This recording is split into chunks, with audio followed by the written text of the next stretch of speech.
What's going on, you guys? We're talking about today's workout. We're going to start with the warm-up. We're doing 30 seconds of a handful of different movements. We're going to start with air squats. Really basic here. Feet straight forward, shoulder width apart, belly tight, hips go back, knees go out. 30 seconds of squats. If you're doing this first thing in the morning, or if you just got out of your chair for a long time, don't go all the way down on the knees. Just try to get your hips moving. After that, we're going to run in place, so high knees for 30 seconds. The higher you get your knees, the more metabolic this will become, so lift your knees up as high as you can as you go. After that, we're going to do sit-ups. So we're going to sit on our butt. Arms go up overhead, lay down, throw your arms forward and sit up. Pretty straightforward there. And then the last 30 seconds is going to be butt kicks. So similar to high knees, but now we're focusing on bringing our heel to our butt instead of lifting our knees up high. But same thing, just running in place, kicking yourself in the butt. The workout today is a little different format. Matt and Nia both brought up the idea of, hey, we should incorporate some more like odd object things, and we shouldn't just do it like, hey, take advantage of this if you don't have dumbbells, but like everybody should have to do this. So everybody's gonna have to do it today. So we're gonna have to get a little creative here. There's not gonna be like a specific weight that you're supposed to use. You guys are supposed to find something that's gonna be an odd object that you feel like you can wrangle well, that's gonna give you a little bit of challenge. So what I put together is this backpack full of stuff. Hopefully I don't break this backpack. I put a couple weights in the bottom. I put my laundry detergent in there, so it's kind of heavy, and then I filled the rest of it with a blanket so that it's a little bit more, it's a little bit easier to handle, so it's just kind of like a solid shape. So that's what I'm going to use.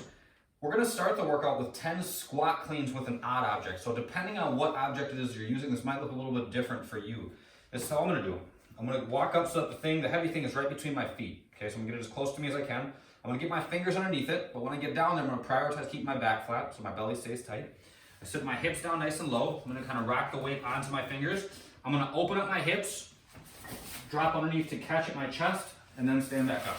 Okay? Bring the thing back down, touch, open my hips, catch at my chest, and then stand back up. It's really a great way to talk when you have a backpack full of random things pushed into your face.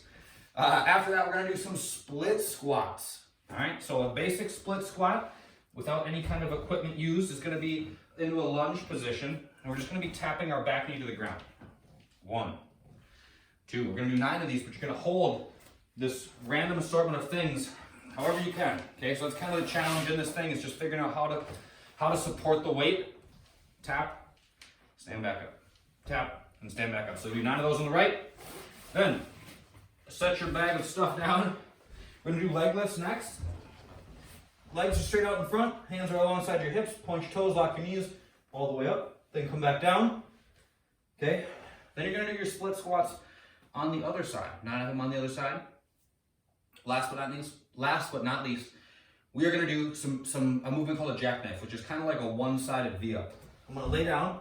I'm going to put my right arm up overhead. I'm going to bring my right hand to touch my left foot.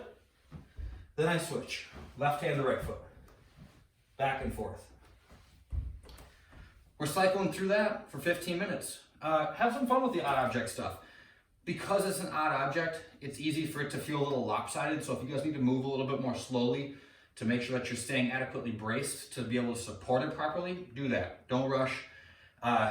Don't go with something that's like so lopsided and weird that you're gonna end up pulling a muscle. Like the purpose here is to give you a little bit of weight in something that's not a traditional size or shape or something like that. So keep in mind that the idea here is to try to get you stronger. Don't set yourself up for an injury. After that, we got a little bit of fun.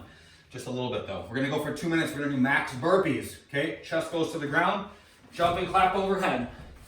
Okay, it's only 2 minutes, so show me what you got. You guys should be doing as many as you can in 2 minutes. Last, oh my goodness, I don't even have a lacrosse ball here. Last thing we're doing, we're gonna use a lacrosse ball. We're gonna lay on our back. We're going to work on the muscles that run in between our shoulder blade and our spine. So I'm going to lay on the ball, and I'm going to start with it kind of up at the base of my neck. I'll go on the right side of my spine. Again, the ball does not go on your shoulder blade, and it does not go on your spine. I'm going to lay on the ball. I'm going to put my arm up overhead, then bring it back to my side. Arm up overhead, then come back to my side. Once I've done about 4 or 5 passes, something like that, I'm just going to scoot the ball an inch lower. I'm going to keep going. So I'm going to keep moving my arm like this for 3 minutes. Okay, every 4 or 5 passes, I scoot the ball down an inch. You can also work, you can work basically the top half of your back. You can go all the way down to below your shoulder blade, go down to mid-back. If you guys find spots, which you will, that feel a little bit more tight than others, spend a few extra seconds there. Spend a few extra passes kind of working into some of those spots. And let that be information that you use next time you work on this, that like, oh, maybe that's a lot tighter than I thought it was. That's something that I should probably work on loosening up. That's that, 3 minutes per side. And that will be that. That's all I got for you guys. Have a good day. I'll talk to y'all soon. Later.